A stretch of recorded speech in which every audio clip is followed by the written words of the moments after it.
નમસ્કાર વિદ્યાર્થીઓ. ધોરણ 11 કોમર્સ વિષય અર્થશાસ્ત્ર એમાં 9મો પાઠ અત્યારે આપણે શરૂ કરવા જઈ રહ્યા છીએ. 8મો પાઠ એ આપણે છેલ્લે પૂરો કર્યો, આર્થિક સુધારાઓ જે છે, ઉદારીકરણ, ખાનગીકરણ અને વૈશ્વિકીકરણ વિશે. આજના આ પાઠમાં 9મો પાઠ જે છે રાષ્ટ્રીય આવક, જેને અંગ્રેજીમાં નેશનલ ઇન્કમ તરીકે આપણે ઓળખીએ છીએ, એ પાઠના જે મુદ્દાઓ છે એના વિશે આપણે વિગતે અભ્યાસ કરવાનો છે. પાઠ થોડોક નાનો છે અને એમાં પણ એ અભ્યાસક્રમમાંથી રદ થઈ ગયેલા મુદ્દાઓ પણ એ આમ આપેલા છે, જેનો અભ્યાસ એ આપણે કરવાનો રહેશે નહીં. તો સૌથી પહેલાં જોઈએ વિદ્યાર્થીઓ કે અભ્યાસક્રમમાં કયા કયા મુદ્દાઓ છે અને કયા કયા રદ થઈ ગયેલા છે. આ તમારે તમારી પાઠ્યબુક પુસ્તક જે છે એમાં નોંધ કરી રાખજો. તમારી પાસે છે જ તે PDF. તો એ મુજબ રદ થઈ ગયેલા જે છે એની તૈયારી કરતા નહીં, એ પરીક્ષામાં પૂછાશે નહીં. તો એની કોઈ ચર્ચા આપણે નહીં કરીએ. જોઈએ પહેલાં પાઠમાં કયા કયા મુદ્દાઓ છે અને કયા કયા નથી. તો સૌથી પહેલાં 9.1 રાષ્ટ્રીય આવકનો અર્થ, આ આપણે અભ્યાસક્રમમાં છે. તો આ બધું જે છે એ આપણે લેવાનું છે. પછી 9.2 એટલે કે રાષ્ટ્રીય આવક અને રાષ્ટ્રીય પેદાશ. આ 9.2 જે છે એ આપણે અભ્યાસક્રમમાં જે છે એ રદ થયેલો મુદ્દો છે, તો એની ચર્ચા આપણે નહીં કરીએ. બરાબર. હવે આગળ 9.3 રાષ્ટ્રીય આવકનો ચક્રાકાર પ્રવાહ, તો એ આપણે અભ્યાસક્રમમાં છે, તો એની ચર્ચા આપણે વિગતે કરશું અને પરીક્ષાની દ્રષ્ટિએ પણ આ પ્રશ્ન છે એ IMP છે. પછી છે 9.4 રાષ્ટ્રીય આવકના મહત્ત્વના ખ્યાલો, જે આપણે અભ્યાસક્રમમાં છે નહીં, તો એની કોઈ ચર્ચા આપણે કરીશું નહીં. 9.4 હોય એની કોઈ ચર્ચા આપણે નહીં કરીએ. હવે આગળ 9.5 જે આપણે પરીક્ષાની દ્રષ્ટિએ પણ મહત્ત્વનો છે અને પ્રશ્ન આપણે અભ્યાસક્રમમાં છે. બરાબર. તો રાષ્ટ્રીય આવકનું માપન એ છે, એટલે આપણે એની ચર્ચા કરીશું. બાકીના જે છે એટલે કે 9.6 અને 9.7 એ આપણે અભ્યાસક્રમમાં છે જ નહીં, તો એની કોઈ ચર્ચા આપણે નહીં કરીએ. બરાબર. તો એટલીક બાબતો જે છે એ તમારે તમારી બુકમાં નોંધી રાખજો, જેથી આપણે વાંચવા બેસીએ, તૈયારી કરીએ જ્યારે પાઠની, તો એ આપણને ખબર હોવી જોઈએ કે કયો કયો અભ્યાસક્રમમાંથી રદ થયેલો મુદ્દો છે. ઓકે. તો જોઈએ આપણે પાઠની શરૂઆત કરીએ. દરેક વિદ્યાર્થીનું ધ્યાન અહીં એ લેક્ચરમાં હોવું જોઈએ. શરૂઆતમાં જોઈએ પહેલાં પ્રસ્તાવના. રાષ્ટ્રીય આવક એ સમગ્રલક્ષી બૃહદ અર્થશાસ્ત્રનો પાયાનો ખ્યાલ છે. રાષ્ટ્રીય આવક આખા દેશની જે કુલ આવક હોય ને, એ કુલ આવક હોય ને એને સમગ્રલક્ષી કહેવાય. આપણે શરૂઆતના પાઠમાં શીખી ગયા હોય, તમને ખ્યાલ હોય તો. અભ્યાસની દ્રષ્ટિએ અર્થશાસ્ત્રના બે પ્રકાર પડે છે, એક સમગ્રલક્ષી અને એક એકમલક્ષી. આવું આપણે એક વિડીયો લેક્ચરમાં જોઈ ગયા છે શરૂઆતમાં. બરાબર ને. એકમલક્ષી એટલે કે કોઈ એક એકમ, એકનો સમાવેશ થાય, અને સમગ્ર એટલે કે કુલ બધાનો સમાવેશ થાય. રાષ્ટ્રીય આવકના ખ્યાલમાં સમગ્ર અર્થતંત્રની આર્થિક પ્રવૃત્તિને માપવાનો પ્રયાસ થાય છે. અર્થતંત્ર જે છે ને એ બધી પ્રવૃત્તિને એ નોંધ કરે છે, નોંધે છે, માપે છે. પણ કેવી પ્રવૃત્તિઓને? આર્થિક પ્રવૃત્તિઓને. એ પણ આપણે જાણીએ છીએ. આર્થિક પ્રવૃત્તિ એટલે શું? તો કે વળતરની અપેક્ષાએ કરવામાં આવતી પ્રવૃત્તિ, એને આપણે આર્થિક પ્રવૃત્તિ કહીએ છીએ. બરાબર. કોઈ પણ દેશની રાષ્ટ્રીય આવક તેના અર્થતંત્રની કામગીરીનું સરવૈયું છે. રાષ્ટ્રીય આવકથી આપણને જે તે અર્થતંત્ર છે એની આર્થિક તબિયતનો પરિચય મળે છે. કોઈ પણ દેશની રાષ્ટ્રીય આવકથી જ આપણે દેશ એ પ્રગતિના પંથે આગળ વધી રહ્યો છે, અથવા તો એની એ જે કાંઈ પરિસ્થિતિ સ્થગિત છે, અથવા તો રાષ્ટ્રીય આવકમાં જોઈએ તો કે ભાઈ ઓછી થતી જાય, ઘટતી જાય છે, તો એ દેશની તબિયત જે કહી શકાય, એટલે કે નાદુરસ્ત છે કે તંદુરસ્ત છે, એ કોના આધારે ખ્યાલ આવી શકે? તો કે રાષ્ટ્રીય આવક. જો અર્થતંત્રની રાષ્ટ્રીય આવક વધતી હોય તો તે સામાન્ય રીતે તંદુરસ્તીનું પ્રતીક છે. એટલે કે દેશની રાષ્ટ્રીય આવકમાં વધારો થતો હોય તો દેશ પ્રગતિના પંથે આગળ વધી રહ્યો છે, સદ્ધર છે એનું અર્થતંત્ર એમ કહી શકાય. તો રાષ્ટ્રીય આવક વધતી હોય તો સામાન્ય રીતે તંદુરસ્તીનું પ્રતીક છે એમ કહી શકાય. અને જો અર્થતંત્રની રાષ્ટ્રીય આવક ઓછી હોય, ધીમે ધીમે વધતી હોય, તો એ અર્થતંત્રની નાદુરસ્તીનું એક પ્રતીક છે એમ કહી શકાય. એટલે કે ધીમે ધીમે આવક વધતી હોય કે પછી ઓછી હોય તો એ અર્થતંત્ર નબળું છે એમ કહી શકાય. રાષ્ટ્રીય આવકમાં વધારો કરવા માટે વ્યક્તિની આવકમાં વધારો થવો જોઈએ. આ એક સીધી રીતે સંકળાયેલી બાબત છે, સમજજો. માથાદીઠ આવકમાં વધારો થાય એટલે દરેક વ્યક્તિ કંઈક ને કંઈક કામ કરે, એના બદલામાં એને વળતર મળે. તો દરેક વ્યક્તિ જે છે આવક મેળવશે તો માથાદીઠ આવકમાં વધારો થાય એના હિસાબે પોતાની જીવન જરૂરિયાતની વસ્તુઓ તો એ સંતોષી શકશે તે, પણ એ સિવાય એ મોજ શોખની સાધનો જે કંઈ છે વસ્તુઓ પણ ખરીદશે કે જેમાં સરકારના ટેક્સ કરવેરા કેવો હોય છે, વધુ. એટલે કે રાષ્ટ્રીય આવકમાં વધારો કરવો હોય તો વ્યક્તિની માથાદીઠ આવકમાં વધારો થવો જોઈએ. અને માથાદીઠ આવકમાં જે વધારો કરવો હોય તો લોકોને વધુમાં વધુ રોજગારી તરફ વાળવા જોઈએ. બરાબર છે. ટૂંકમાં કોઈ પણ દેશની આર્થિક સમૃદ્ધિના માપદંડ તરીકે રાષ્ટ્રીય આવકનો ઉપયોગ થાય છે. કોઈ દેશે એ આર્થિક સમૃદ્ધિ મેળવી છે કે નહીં એ માપવું હોય તો કોના આધારે માપી શકાય? તો કે દેશની રાષ્ટ્રીય આવકના આધારે. સામાન્ય રીતે કોઈ પણ દેશમાં વર્ષ દરમિયાન પોતાની મૂડી અને શ્રમથી કુદરતી સંપત્તિનો ઉપયોગ કરી અંતિમ વસ્તુ અને સેવાઓનું ઉત્પાદન થાય તેના બજાર મૂલ્યને રાષ્ટ્રીય આવક કહે છે. રાષ્ટ્રીય આવકના જે છે એ મહત્ત્વના ખ્યાલો આપણને અહીં આપેલા છે, જેમાં gross national product, net national product, gross domestic product, national domestic product, એટલે કુલ ઘરેલું આંતરિક પેદાશ, ચોખ્ખી રાષ્ટ્રીય પેદાશ, આ બધાનો એમાં સમાવેશ થાય છે. આ બધા મહત્ત્વના ખ્યાલો છે, પણ એ જે છે એ આપણે અભ્યાસક્રમમાંથી રદ થયેલા મુદ્દાઓ છે. બરાબર. તો એના પૂરા નામ છે એ જો પરીક્ષામાં પૂછાય તો આપણે લખવાના છે, પણ રદ થયેલા છે એટલે એમાંથી પૂછાશે નહીં. બે દેશોની સરખામણી માટે પણ તેનો ઉપયોગ થાય છે. આ ઉપરાંત રાષ્ટ્રીય આવક ખરેખર શું છે, તે કેવી રીતે સર્જાય છે, એને માપ્યું હોય તો કેવી રીતે માપી શકાય છે, માપવાની જુદી જુદી પદ્ધતિઓ કઈ કઈ છે, આ બધું આપણે આગળ અભ્યાસમાં આવશે. રાષ્ટ્રીય આવકની માપણી વખતે કેટલીક સમસ્યાઓ સર્જાય છે. દેશની નાણાકીય આવક જાણવી હોય તો વાસ્તવિક આવક જાણવી જોઈએ. આ બધી જ બાબતો જે છે એનો આપણે પરિચય આ પાઠમાં મેળવવાનો છે. બરાબર. તો જોઈએ આપણે રાષ્ટ્રીય આવક કોને કહેવાય, તો કે એનો અર્થ. અલગ અલગ અર્થશાસ્ત્રીઓએ એ રાષ્ટ્રીય આવકનો અર્થ આપણને આપેલો છે. એમાંથી એક સામાન્ય અર્થ સૌથી પહેલાં તો આપણે જોઈ લઈએ. વર્ષ દરમિયાન દેશમાં ખેતી, ઉદ્યોગ અને સેવા આ ક્ષેત્રોમાં કુલ જે ઉત્પાદન થાય છે. પહેલાં તો ક્ષેત્રો કેટલા આપણે? 3 પ્રકારના ક્ષેત્રો. બરાબર ને? કયા કયા? તો કે એમાં એક છે કૃષિ, પછી છે ઉદ્યોગ, અને ત્રીજા પ્રકારનું ક્ષેત્ર છે સેવા. આ 3 પ્રકારના જે છે એ ક્ષેત્રો છે એ આપણે જાણીએ છીએ. તેનું નાણાકીય મૂલ્ય તે દેશની રાષ્ટ્રીય આવક છે.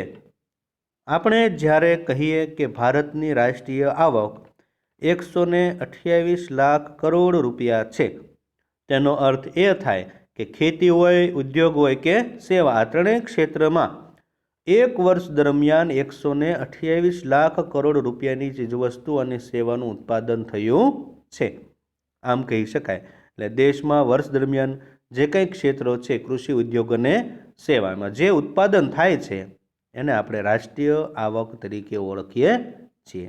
બરાબર. હવે આપણે જોઈએ આલ્ફ્રેડ માર્શલના મતે રાષ્ટ્રીય આવક. આપણને પરીક્ષામાં જે છે એ એવું પૂછે કે આલ્ફ્રેડ માર્શલના મતે જણાવો તો આપણે એના એ મતે જ એ રાષ્ટ્રીય આવકની એ વ્યાખ્યા આપવાની છે. જોઈએ, ઉત્પાદન ઉપર આધારિત એણે વ્યાખ્યા આપી છે. વર્ષ દરમિયાન દેશના શ્રમ અને મૂડીનો કુદરતી સંપત્તિ સાથે સહયોગ થવાથી, ફરીથી, વર્ષ દરમિયાન દેશના શ્રમ અને મૂડી, ઉત્પાદનના સાધનો આવે છે ને બધું, એટલે તેને ઉત્પાદન આધારિત વ્યાખ્યા કહેવાય. કુદરતી સંપત્તિ એટલે કે જમીન સાથે સહયોગ થવાથી જે ભૌતિક એટલે કે દ્રશ્ય અને અભૌતિક એટલે કે કેવી સેવાઓ અદૃશ્ય, જેને જોઈ ન શકાય, એવી વસ્તુઓનું ચોખ્ખું ઉત્પાદન થાય છે, તે દેશની રાષ્ટ્રીય આવક છે. પ્રોફેસર માર્શલે આ વ્યાખ્યામાં ચીજવસ્તુ અને સેવાઓના ચોખ્ખા ઉત્પાદન ઉપર ભાર મૂક્યો છે, તેથી આ વ્યાખ્યા ઉત્પાદનલક્ષી ગણાય છે. અને જે કાંઈ જમીન, મૂડી, શ્રમ અને નિયોજકના ઉત્પાદનના સાધનોને લીધે જે ભૌતિક અને અભૌતિક વસ્તુનું ઉત્પાદન થાય છે, એને દેશની રાષ્ટ્રીય આવક કહેવાય છે. એટલે ઉત્પાદન ઉપર ભાર મૂક્યો હોવાથી આ વ્યાખ્યા ઉત્પાદનલક્ષી ગણાય છે. બીજી વ્યાખ્યા આપી છે ઇરવિંગ ફિશરના મતે. એણે વપરાશ ઉપર એ આધાર રાખ્યો છે, એટલે આને કેવી કહેવાય? વપરાશ ઉપર આધારિત વ્યાખ્યા. વર્ષ દરમિયાન દેશના નાગરિકોએ જેટલા પ્રમાણમાં વસ્તુ અને સેવાઓની પ્રત્યક્ષ વપરાશ કરી હોય તેના પ્રમાણને રાષ્ટ્રીય આવક કહેવાય છે. આ વ્યાખ્યામાં ફિશરે ભૌતિક અને અભૌતિક વસ્તુઓની સેવાઓની વપરાશ ઉપર ભાર મૂક્યો છે, એટલા માટે આને વપરાશલક્ષી વ્યાખ્યા કહી શકાય. તમને પરીક્ષામાં એ અલગથી પૂછે કે નામ સાથે આલ્ફ્રેડ માર્શલ પૂછે તો એને ઉત્પાદન ઉપર આધારિત જે છે એ વ્યાખ્યા આપેલી છે. અને ઇરવિંગ ફિશર કે તો એણે કોના ઉપર એ આધારે રાખ્યો છે? વપરાશ ઉપર એણે ખાસ ભાર મૂક્યો છે, એટલે વપરાશ આધારિત કહેવાય છે. હવે ત્રીજી એની વ્યાખ્યા છે એ.સી. પિગુના મત મુજબ નાણાં ઉપર એણે એ વ્યાખ્યા આપેલી છે, નાણાં ઉપર આધારિત છે. રાષ્ટ્રીય આવક વસ્તુ અને સેવાઓનો એવો પ્રવાહ છે કે જેની ચૂકવણી નાણાં દ્વારા કરવામાં આવી હોય અથવા જેને નાણાંમાં સહેલાઈથી રજૂ કરી શકાય છે, એવા પ્રકારની રાષ્ટ્રીય આવક અને વસ્તુઓનો સંગ્રહ કે એનો પ્રવાહ છે, એની ચૂકવણી નાણાં દ્વારા કરાય, અથવા તો એમ કહી શકાય કે ભાઈ નાણાંમાં એને રજૂ કરી શકાય છે સરળતાથી. બીજા શબ્દોમાં જો કહીએ પિગુના મતે તો વિદેશી આવક સહિતની સમાજની કુલ આવક જે નાણાંની મદદ વડે સરળતાથી માપી શકાય છે, તે રાષ્ટ્રીય આવક છે. આ વ્યાખ્યામાં પિગુએ નાણાં ઉપર ભાર મૂક્યો હોવાથી આપણે એને નાણાં ઉપર આધારિત વ્યાખ્યા એટલે કે નાણાંલક્ષી કહી શકાય છે. આ ત્રણ વ્યાખ્યાઓ જે છે એ ત્રણમાંથી તમે કોઈ પણ વ્યાખ્યા રાષ્ટ્રીય આવક વિશે લખી શકો છો. એનો અર્થ પણ આપણને આગળ આપેલો છે, પણ જો પરીક્ષામાં સ્પષ્ટ એવું કીધું હોય કે ભાઈ ઇરવિંગ ફિશરના મતે કે એ.સી. પિગુના મતે અથવા તો આલ્ફ્રેડ માર્શલના મતે એ રાષ્ટ્રીય આવકની વ્યાખ્યા જણાવો, તો એના મતે આપણે લે છે એ અને ઇરવિંગ ફિશરે વપરાશ ઉપર આધાર રાખ્યો છે, માર્શલે જે છે ઉત્પાદનલક્ષી કહેવાય, અને એ.સી. પિગુના મતે નાણાં આધારિત એટલે કે નાણાંલક્ષી કહી શકાય. આ વિવિધ જે કંઈ વ્યાખ્યાઓ આપણે ત્રણ અને એક એનો અર્થ એ જોયા પછી હવે એના ઉપરથી તારણો એ અમુક નીકળ્યા છે. જોઈએ એમાં રાષ્ટ્રીય આવક એક વર્ષના ચોક્કસ સમયગાળામાં થયેલી આવકનું માપ છે. બધી વ્યાખ્યામાં એક બાબત નક્કી છે કે એક વર્ષ દરમિયાન ભલે પછી ઉત્પાદન હોય કે પછી વપરાશ હોય કે પછી નાણાં હોય, પણ સમયગાળો કેટલો છે? એક વર્ષ. તો આ એક નક્કી થયું કે ભાઈ ચોક્કસ સમયગાળામાં થયેલી આવકનું માપ છે. 2. રાષ્ટ્રીય આવકમાં અંતિમ વસ્તુ અને સેવાને ધ્યાનમાં લેવાય છે. અંતિમ વસ્તુ એટલે તૈયાર વસ્તુ. કોઈ પણ વસ્તુનું ઉત્પાદન આપણે જ્યારે કરવામાં આવે ત્યારે પહેલાં કાચો માલ હોય, પછી એમાં અર્ધ તૈયાર માલ થાય અને પછી તૈયાર માલ થાય, બરાબર ને? તો આમાં ગણતરી કામ શેમાં કરવાની? અંતિમ વસ્તુ જો ને એટલે કે તૈયાર માલ હોય ને એની જ ગણતરી કરવાની. ઉદાહરણ તરીકે તમને એક આપું કે ભાઈ કાપડ બનાવવાનો ઉદ્યોગ છે, તો કાપડ માટે જરૂરી કાચો માલ કપાસ, બરાબર? તો એ જે છે ને એ કાચો માલ કહેવાય. એમાંથી કાપડ બનાવવાનો ઉદ્યોગ, તો એ અર્ધ તૈયાર માલ કહેવાય. અને એ કાપડમાંથી તૈયાર કપડાં બનાવવાનો ઉદ્યોગ, તો એને અંતિમ સ્વરૂપની વસ્તુ કહેવાય, એટલે કે જેને સીધો જ આપણે વપરાશ તરીકે ઉપયોગમાં લઈ શકીએ. તો આ અંતિમ વસ્તુ છે. તો તૈયાર કપડાં જે હોય ને એને એ ધ્યાનમાં લેવાય છે. ખ્યાલ આવ્યો? અંતિમ વસ્તુ અને સેવાઓનું નાણાકીય મૂલ્ય રાષ્ટ્રીય આવક છે. ઘસારો બાદ કરી અને રાષ્ટ્રીય આવક ગણવામાં આવે છે. રાષ્ટ્રીય આવક જ્યારે ગણતરી કરીએ ત્યારે એમાંથી મિલકત ઉપર ઘસારો જે હોય ને એ ઘસારાને શું કરવો પડે? બાદ. એટલે કે ઘસારાને બાદ કરવા. ઘસારો એટલે શું? મિલકતની કિંમતમાં થતો ક્રમશઃ ઘટાડો એને ઘસારો કહીએ છીએ. તો એ મિલકત જે હોય ને કાયમી મિલકતો એની ઉપર ઘસારો લાગે તો ઘસારો બાદ કરી અને રાષ્ટ્રીય આવક ગણવામાં આવે છે. પાંચમું, વસ્તુ અને સેવાનું ઉત્પાદન અથવા તો વપરાશ થવી જોઈએ. તો આ ત્રણ વ્યાખ્યા ઉપરથી એના આ તારણો એ આપણે નીકળેલા છે જે આપણને દેખાય છે. બરાબર. હવે એના પછી એ આગળ તો કે 9.2 તો આ આપણા અભ્યાસક્રમમાં છે નહીં. 9.3 વિશે આપણે હવે અભ્યાસ કરીશું આગળ. 9.3માં છે રાષ્ટ્રીય આવકનો ચક્રાકાર પ્રવાહ. તમને જે છે એ પરીક્ષામાં ખાસ યાદ રાખજો, પૂછાય છે. રાષ્ટ્રીય આવક જે છે એનો અર્થ, એની વ્યાખ્યા અને એનો ચક્રાકાર પ્રવાહ. તો ખાસ તમારે એ આમાંથી ટૂંકા પ્રશ્નો પણ હોય છે, એ ધ્યાનમાં લેજો. પહેલો જ પ્રશ્ન એવો હોય છે કે સૈદ્ધાંતિક સમજૂતીની રીતે અર્થતંત્રના બે પ્રકાર પાડવામાં આવે છે અને એ બે પ્રકાર જે છે એમાં એક છે અલિપ્ત અર્થતંત્ર અને એક છે ખુલ્લું અર્થતંત્ર. આ બે બાબતો જે છે એને ખાસ તમારે ધ્યાનમાં લેવાની છે.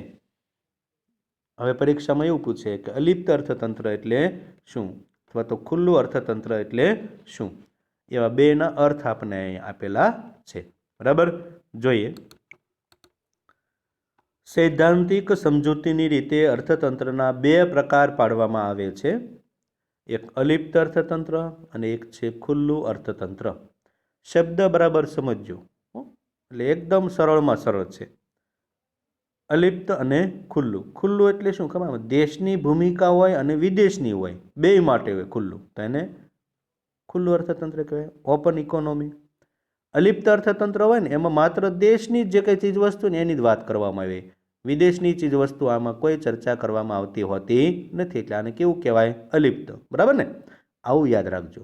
અલિપ્ત એટલે કે દેશની જ જે વસ્તુ હોય ને એની જ વાત કરવામાં આવેલી હોય અને આમાં દેશ અને વિદેશની ચર્ચાઓ હોય, ખરીદ વેચાણની, તો એને ખુલ્લું કહેવાય. બરાબર. હવે જો એ આપણે એનો અર્થ આપેલો છે, જોઈએ. અલિપ્ત અર્થતંત્ર એટલે એવું અર્થતંત્ર, બરાબર ને? આ એનો જવાબ, જેમાં વિદેશ વ્યાપારની કોઈ ભૂમિકા હોતી નથી. આવ્યું ને? વિદેશ વ્યાપારની કોઈ ભૂમિકા હોતી નથી. એ અર્થતંત્રને કેવું અર્થતંત્ર કહેવાય? અલિપ્ત અર્થતંત્ર.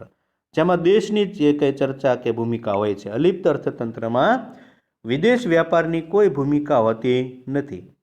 આવા અર્થતંત્રને અન્ય દેશો સાથે આર્થિક વ્યવહારો હોતા નથી, કારણ કે આમાં વિદેશ વ્યાપારની કોઈ ભૂમિકા જ નથી. એવા અર્થતંત્રને કેવું કહેવાય?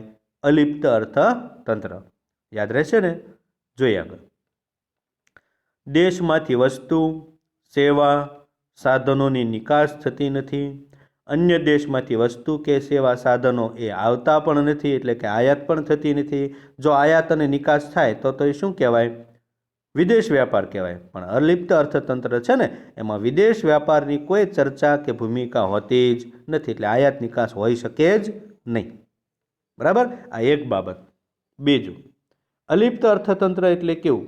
તો આ એનો જવાબ. અલિપ્ત અર્થતંત્ર સ્વાવલંબી એટલે કે સ્વનિર્ભર હોય છે. જ્યારે ખુલ્લા અર્થતંત્રમાં, હવે અહીંથી જે છે ને ખુલ્લા અર્થતંત્રનો સમાવેશ થાય છે. અહીંયા આપણે જે છે અલિપ્તની જે ચર્ચા છે એ પૂરી કરી છે. ખુલ્લા અર્થતંત્રમાં વિદેશ વ્યાપારની ભૂમિકા હોય છે. આ એકદમ ટૂંકો અને સીધો જવાબ. અલિપ્ત અર્થતંત્ર હોય તેમાં વિદેશ વ્યાપારની કોઈ ભૂમિકા ન હોય ને, જ્યારે ખુલ્લા અર્થતંત્રમાં વિદેશ વ્યાપારની ભૂમિકા હોય છે. અમુક કાર્યો સરકાર કરે છે, બીજા દેશ સાથે અર્થતંત્રને આયાત અને નિકાસના સંબંધો પણ હોય છે. એટલે આયાત અને નિકાસના સંબંધો હોય ને એવા પ્રકારનું જે કાંઈ હોય તો એ કેવું અર્થતંત્ર હોય? ખુલ્લું અર્થતંત્ર. અહીં સરળતા માટે આપણે રાષ્ટ્રીય આવકના ચક્રાકાર પ્રવાહની સમજૂતી માત્ર એ અલિપ્ત અર્થતંત્રમાં જ એ મેળવવાની છે. એટલે અલિપ્ત અર્થતંત્રમાં રાષ્ટ્રીય આવકનો ચક્રાકાર પ્રવાહ દર્શાવતી આકૃતિ સમજાવો. આવો એક પ્રશ્ન તમને પરીક્ષામાં મોટા ભાગે પૂછાય છે. બરાબર? એટલે જ આ જે પ્રશ્ન બેનો અર્થ છે, બેનો જે કે છે એમાં અલિપ્ત અર્થતંત્ર કોને કહેવાય અને ખુલ્લું અર્થતંત્ર કોને કહેવાય, આ બે જે છે એ શબ્દનો અર્થ અને અલિપ્ત અર્થતંત્રમાં જ માત્ર આવે છે રાષ્ટ્રીય આવકનો ચક્રાકાર પ્રવાહ. તો એના વિશે આપણે એ ભણવાનું છે અને એ જ વસ્તુ આપણે પરીક્ષાની દ્રષ્ટિએ મહત્ત્વની પણ છે. જોઈએ, ઉત્પાદન આવક ખર્ચનો ચક્રાકાર પ્રવાહ સમજવા માટે અર્થતંત્રને બે વિશાળ ક્ષેત્રોમાં વહેંચીએ છીએ અને એ બે વિશાળ ક્ષેત્રો જે છે અહીં એ આપણને આપેલા છે, જેમાં ધંધાદારી પેઢીઓ અને સાધનના માલિકો, આ બે વિશાળ ક્ષેત્રો આપણને આપેલા છે. પેઢીઓ ઉત્પાદન પ્રક્રિયા માટે જરૂરી સાધનો એટલે કે જમીન, મૂડી, શ્રમ અને કુટુંબો પાસેથી ખરીદે છે અને ધંધામાં એનો ઉપયોગ કરી અને ઉત્પાદન કરે છે. આમ પેઢીઓ એ સાધનો કુટુંબથી પેઢીઓ તરફ આવે છે અને સાધનોના ઉપયોગ બદલ પેઢી સાધન માલિકો એટલે કે કુટુંબોને ભાડું, વેતન, વ્યાજ અને નફા સ્વરૂપે એ વળતર ચૂકવે છે. આમ પ્રથમ નાણાંનો પ્રવાહ પેઢીઓ તરફથી કુટુંબો તરફ આવે છે. આ પ્રશ્ન આપણને પરીક્ષામાં પૂછાય છે. તો આ જે છે એ આપણે આઈએમપી છે અને તમારે તમારી હોમવર્કની બુકમાં આ જે આકૃતિ જે છે એ પણ એક વખત દોરી અને પાકી કરવાની છે. આના વિશે હવે વિગતે અભ્યાસ આપણે જે કંઈ છે એ હવે પછીના બીજા લેક્ચરમાં કરીશું. આજનો આ પહેલો લેક્ચર એ આપણે અહીં સુધી રાખીએ. બરાબર?